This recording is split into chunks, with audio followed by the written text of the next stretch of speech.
Hi friends, ఎంతో టేస్టీగా కరకరలాడే చికెన్ పకోడీ ఎలా చేయాలో చూద్దాం రండి. ముందుగా ఒక బౌల్లో బాగా 2 సార్లు వాష్ చేసుకున్న అర కేజీ బోన్లెస్ చికెన్ తీసుకోండి.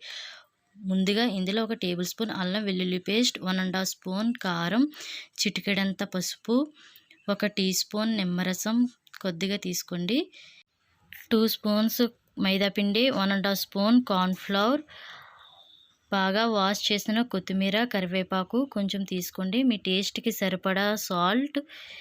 మొత్తం ఇవన్నీ బాగా మిక్స్ చేసుకొని ముక్కకి పట్టేలా చేయాలండి. చూసారు కదండి, నాకైతే ముక్కలు కొంచెం బాగా పొరి బారినట్టు ఉన్నాయండి. నేనైతే కనుక కొంచెం 5-6 డ్రాప్స్ వాటర్ వేసుకొని బాగా మిక్స్ చేసుకున్నానండి.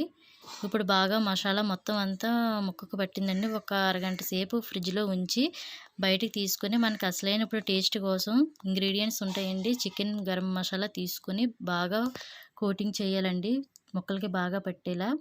తీసిన తర్వాత ఇప్పుడు పెనం పెట్టుకొని బాగా కాగిన దాంట్లో 1, 2, 3, 4 అలా మీకు ఎన్ని సరిపోతాయో అన్ని పెనంలో వేసుకోండి. వేసుకున్న తర్వాత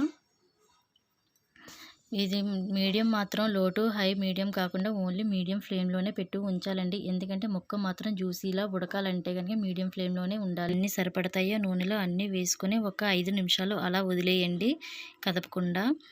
5 నిమిషాలు అటు ఇటు ముక్కలు కదిపిన తర్వాత బాగా వేగేయలేదు చూసుకోవాలి. నాకైతే ఒక 10 నిమిషాల తర్వాత ఇలా గోల్డెన్ కలర్లోకి వచ్చాయండి. వచ్చిన తర్వాత ఒక ప్లేట్లోకి కొంచెం కొంచెంగా తీసుకోండి.